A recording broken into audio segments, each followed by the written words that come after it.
Ça fait maintenant un mois que j'ai terminé les oraux aux grandes écoles de commerce et vu que c'est encore frais dans ma tête, je voulais te faire une vidéo pour te raconter un peu comment ça se passait, mais aussi comment s'y préparer au mieux pour avoir les meilleures notes possibles à cet exercice qui est fondamental pour ton accession aux grandes écoles de commerce. Alors si tu rentres en première année, tu verras dans cette vidéo ce qui t'attend et si tu rentres en deuxième année, tu verras ce sur quoi tu devrais commencer à te pencher puisque faut que tu saches que la réussite de l'entretien de personnalité, la maîtrise de cet exercice, la connaissance des fondamentaux mais aussi des attentes des jurys, c'est ce qui va te permettre de convertir ton admissibilité, donc ta réussite aux écrits, en admission, donc ta réussite aux oraux, et décrocher le ticket qui te permet de rentrer dans cette école de commerce dont tu rêves. Bien que chaque école ait ses spécificités, tu devras passer un entretien de personnalité dans chacune d'elles, sauf pour HEC.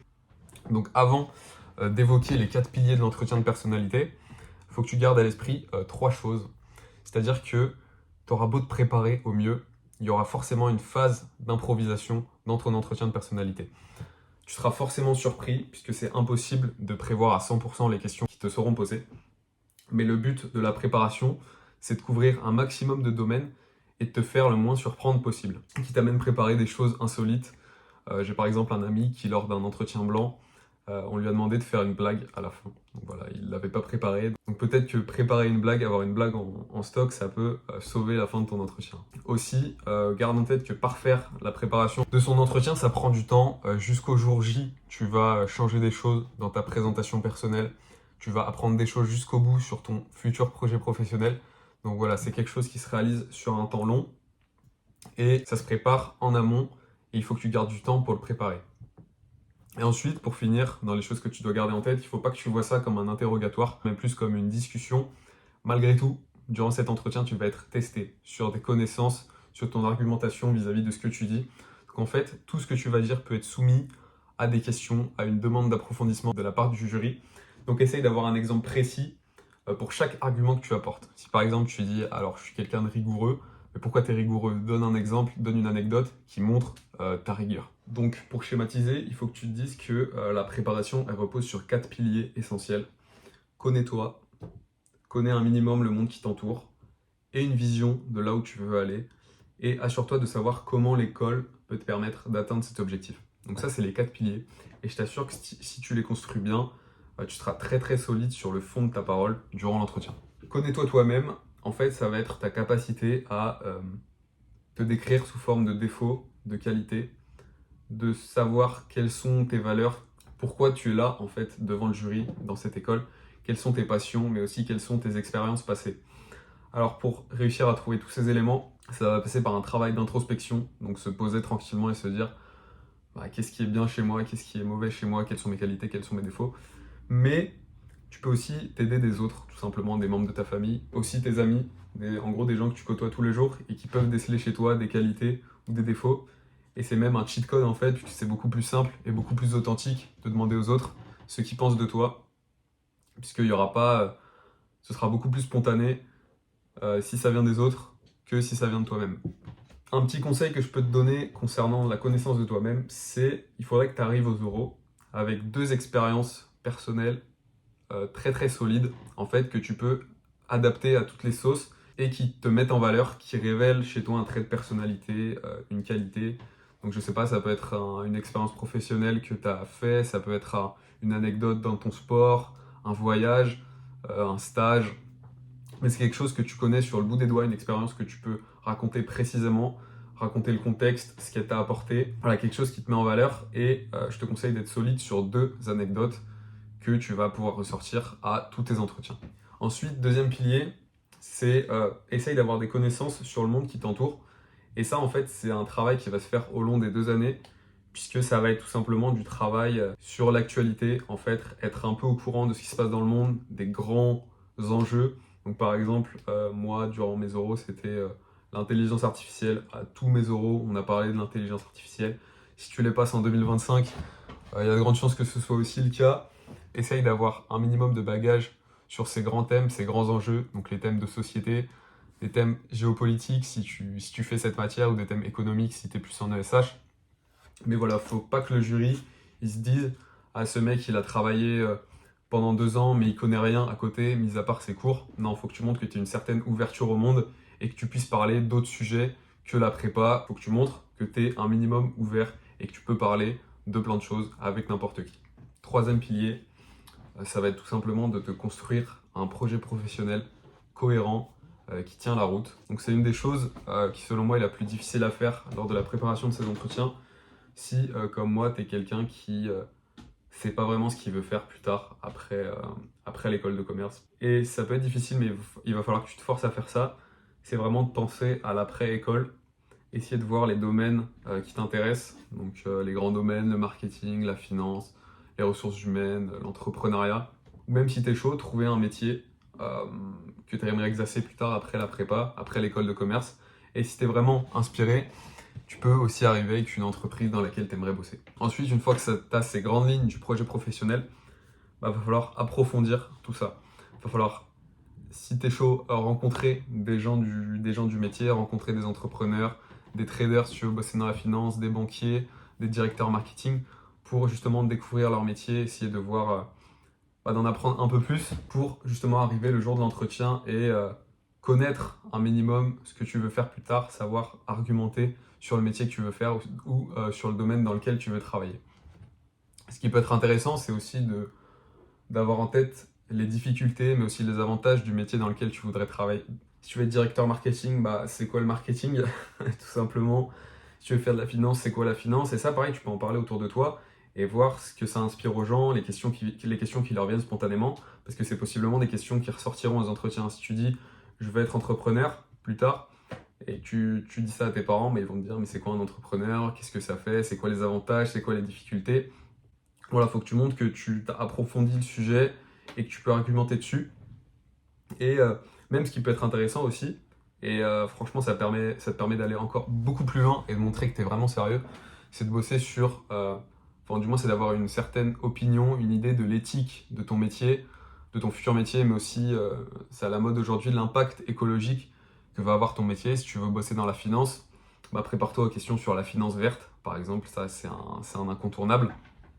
Donc le point intéressant, c'est de connaître au moins une entreprise dans le domaine dans lequel tu veux travailler ou une start-up qui te fait rêver et dans laquelle tu aimerais travailler plus tard. Connaître son créateur, sa date de création, la solution qu'elle apporte.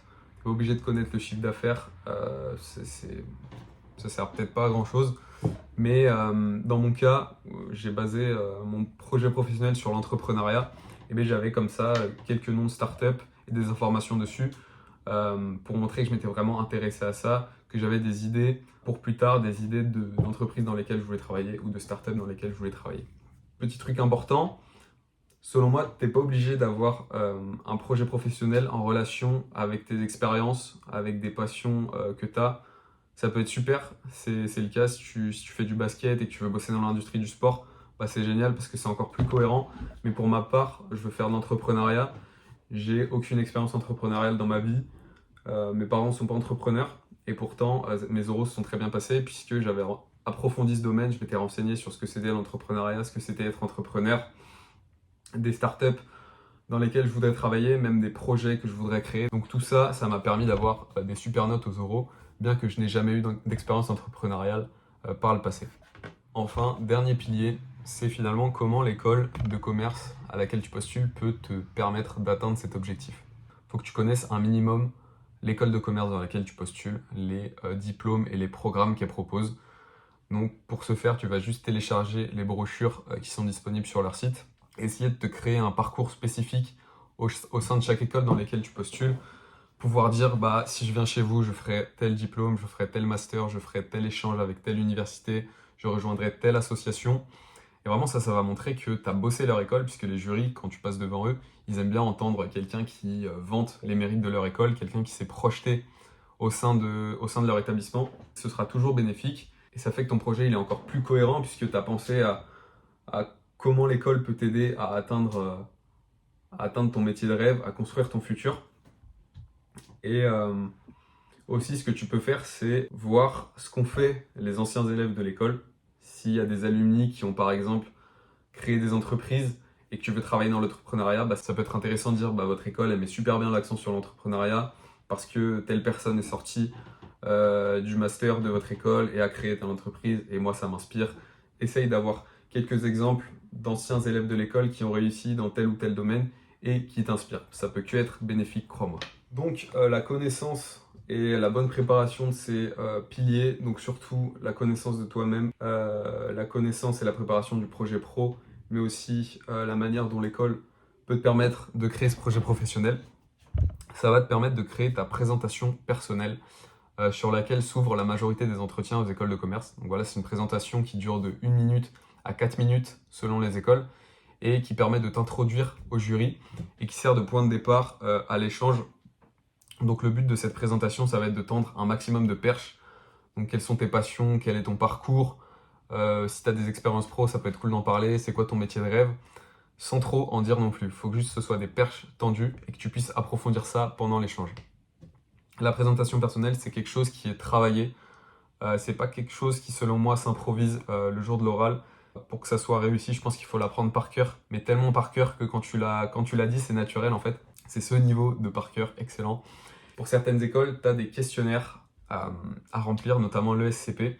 Alors ça, quand tu le remplis, tu peux le faire relire par tes profs, mais aussi le soumettre à tes potes de prépa. Voilà, vous échangez vos questionnaires. En fait, ça te permet de voir quelles sont les questions et les remarques qui leur viennent spontanément et voir si tu es calé et si tu peux argumenter les réponses que tu as mis dans ton questionnaire. Donc si pour toi c'est le jour J, que tu t'apprêtes à passer des oraux blancs ou même si tu t'apprêtes à passer les oraux, les vrais oraux dans les vraies écoles de commerce, je vais te donner 2 petits détails qui peuvent faire la différence.